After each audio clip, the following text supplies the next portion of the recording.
Hello friends, welcome to Telugu drama web stories.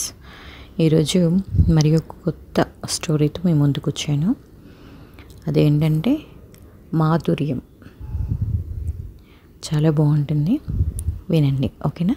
Please మన ఛానల్ని first time కనుక చూసినట్లయితే సబ్స్క్రైబ్ చేసుకోండి, లైక్ చేయండి.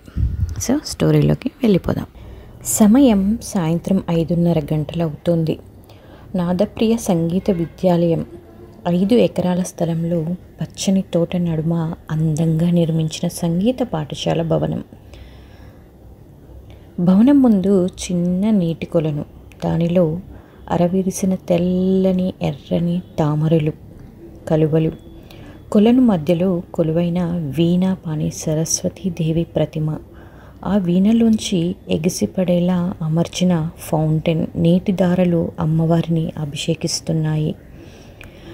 అరవిచ్చిన పెదవులతో విద్యానుగ్రహ ప్రాప్తిరస్తు అన్న విధంగా ప్రసన్నవదనమాయై దర్శనమిస్తోంది ఆ చదువుల తల్లి.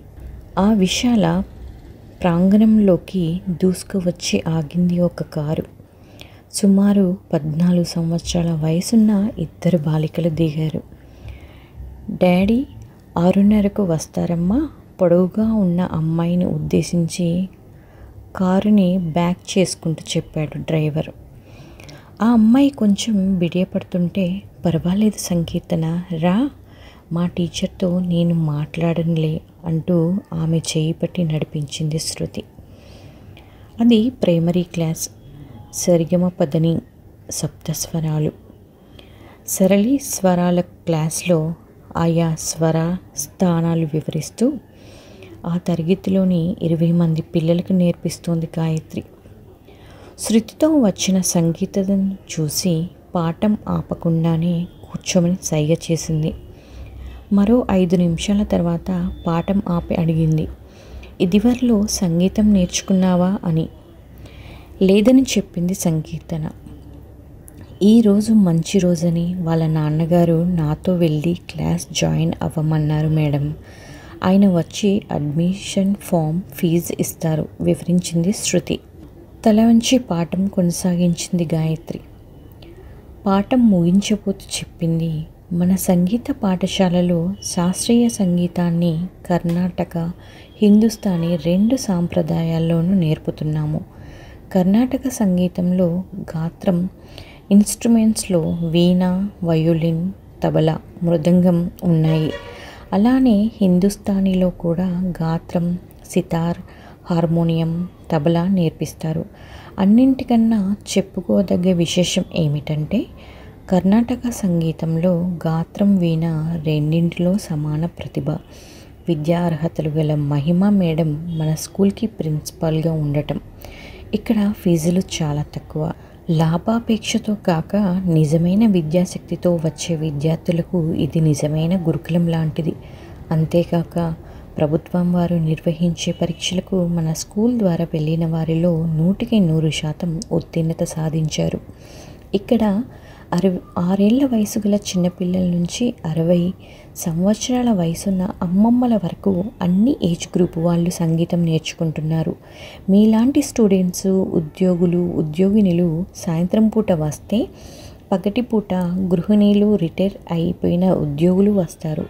ఇంత మంచి స్కూల్లో జాయిన్ అయిన మీరంతా సరస్వతీదేవి ముద్దు బిడ్డలై సంగీత విద్వాంసులుగా పేరు తెచ్చుకుంటారని నా నమ్మకం.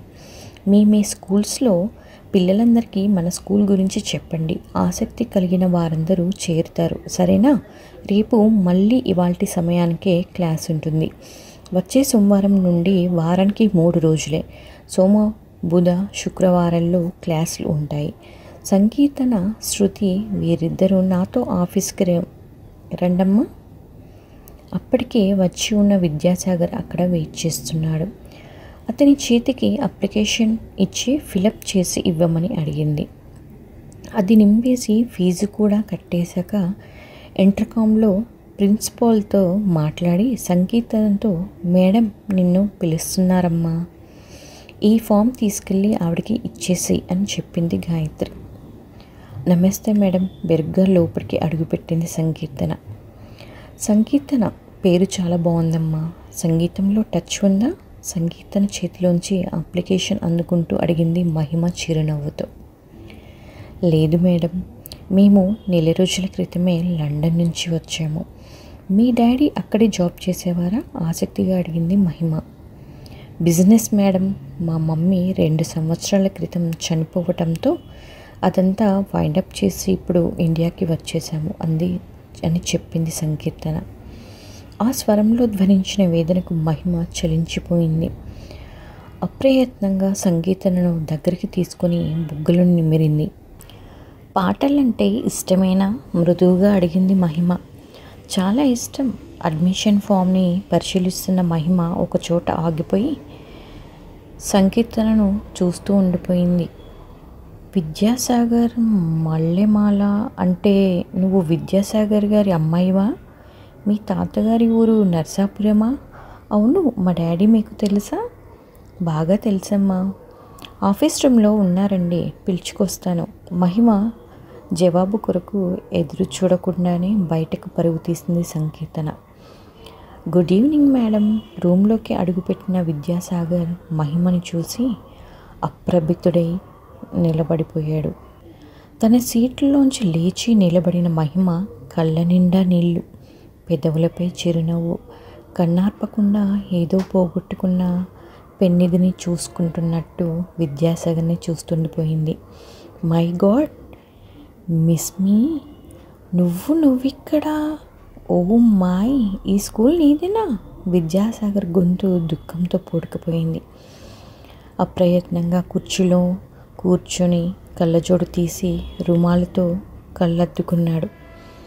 2 నిమిషాల్లో తేరుకుంటూ, హిమా, వెరీ స్వీట్ షాక్, ఎలా ఉన్నావు? అడిగాడు ఆప్యాయంగా చేయి కలుపుతూ. అమ్మ పోయింది.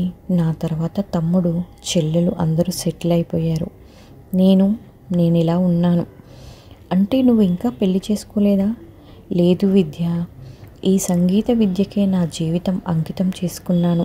పెళ్లి మీద మనసు లేదు నాకు. It's too bad Hima.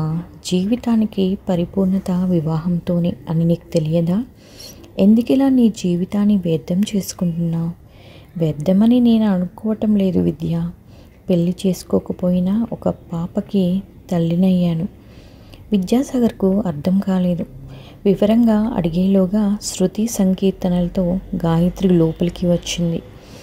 మీ గురించి, మీ స్కూల్ గురించి, మీ స్టాఫ్ మాత్రమే కాక తెలిసిన వాళ్ళు కూడా చాలా చెప్పారు. అంకిత భావంతో కృషి చేసి మంచి సంగీత విద్వాంసురాలయ్యారు.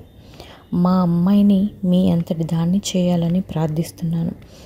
2 చేతులు జోడించి లేచాడు విద్యాసాగర్. తప్పకుండా తన ఆసక్తి, అభ్యాసాలను బట్టి నా శాయాశక్తుల సహకారం అందిస్తాను అంటూ తన విజిటింగ్ కార్డ్ అందించింది మహిమ.